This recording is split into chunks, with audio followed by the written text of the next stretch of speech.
What's up guys? Today I am very excited to show you the Tactacam Reveal. I looked for this camera for a month. It was out of stock all over the place. I couldn't find it. Finally, just the past week, I found it online, starting to pop up on various retailers in stock. This is the only cell camera that I researched that has almost 5-star reviews on both Amazon and BassPro. Seems to be very easy to set up and takes excellent pictures. So I'm going to do a review on this, show you guys how it works, and then I'm going to have links in the description down below to where you can find it. We are going to open it up. Go ahead, buddy. Open it up.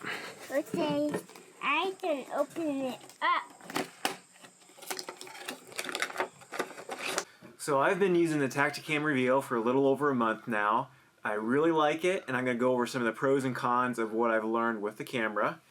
So, of course, the first pro is it's very affordable. I picked this up for right around $100. You can probably find it for about the same on most major retailers. It's easy to set up. The app is easy to use. No issues at all. As soon as I got this out of this box, put it on a tree, it started taking pictures and sending them right to my phone. I didn't have to do any updates. I didn't have to call support to update the firmware. Ready to go outside of the box. You have the ability to check the status of the camera remotely. So the first spot I put it out, I got pictures right away that night. The next spot I put it out in public ground, no pictures for 3 or 4 days. I was a little worried that whether or not it was actually sending pictures. Maybe I forgot to turn it on. I went into the app and it tells you the status, and it updates the status once a day. It'll tell you the temperature, how much battery life is left. So that's really neat. So if you're not getting pictures, you can check the status of it and not worry whether or not you didn't turn it on or it doesn't have cell service. You can change the settings remotely. One of the things I noticed is that the trigger sensor is super sensitive. It was a windy day, I kept getting pictures, so I was able to change the settings. I was able to change the image quality. So multiple settings you can change remotely from the app. The battery life is amazing. Now it uses a lot of batteries. It uses a dozen batteries.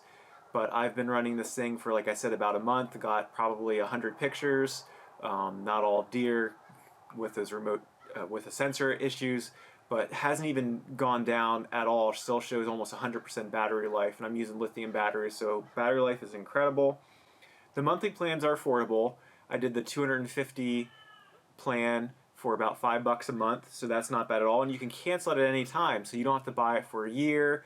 There's no contract. You can pay month to month and then cancel it when it's not hunting season. The images can be set to be delivered either immediately or in certain intervals, like every 6 hours, every 12 hours, every 24 hours. But I really like the ability that if there's a deer standing in front of the camera and it's sent immediately, I'm getting the notification on my phone right there and then that I got a picture. You can also set the SD card to looping.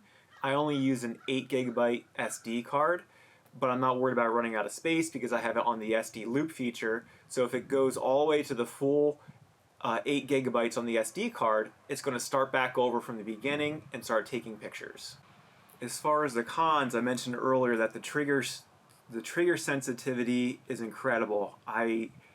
Too sensitive, so I had a leaf fall down in front of the camera and it triggered the picture. Now this normally wouldn't have been a big deal, but I was at work, we had some wind come through, and I just kept getting picture after picture every 10-15 seconds.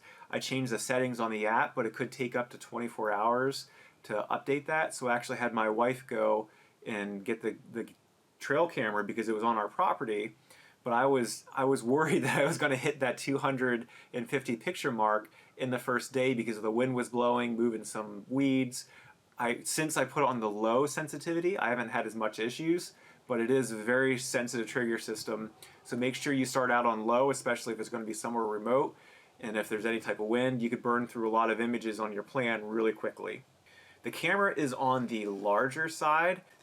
I don't mind carrying a bigger camera in, but what I did notice is that deer are able to see it. You know, there's no camouflage pattern. There's a lot of contrast with the black and the grayish brown, and then the antenna sticks up. So when this is sticking on a tree on a field edge, deer are going to see it and might end up avoiding it. So you want to keep that in mind when you're setting it up because it does have a larger profile, a lot of contrast on the trail camera, sticks out like a sore thumb. Make sure you're putting weeds around it or some branches and leaves to camouflage it.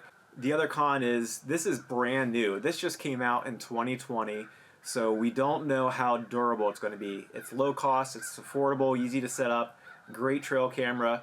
But if it only lasts 6 months and it junks out through the winter, I would give it a 1-star review. But if I had this 5 years down the road, it's still sending pictures reliably, this is absolutely a 5-star camera.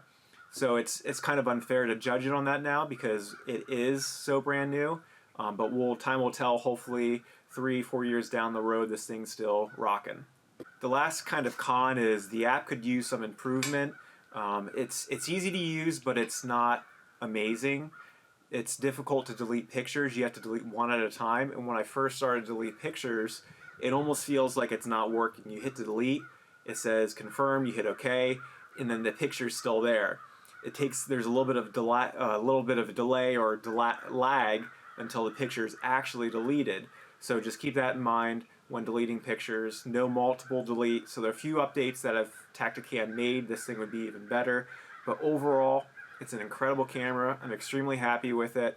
The intel that you get from a cell camera is extremely hard to beat. I mean, you can get pictures real time if this is on a scrape or a rub line or a travel corridor if deer are using it. So I highly recommend it. I have links in the description if you guys want to pick it up. Thanks for watching. Stay tuned. I may do a review again in about a year from now and update you on the durability.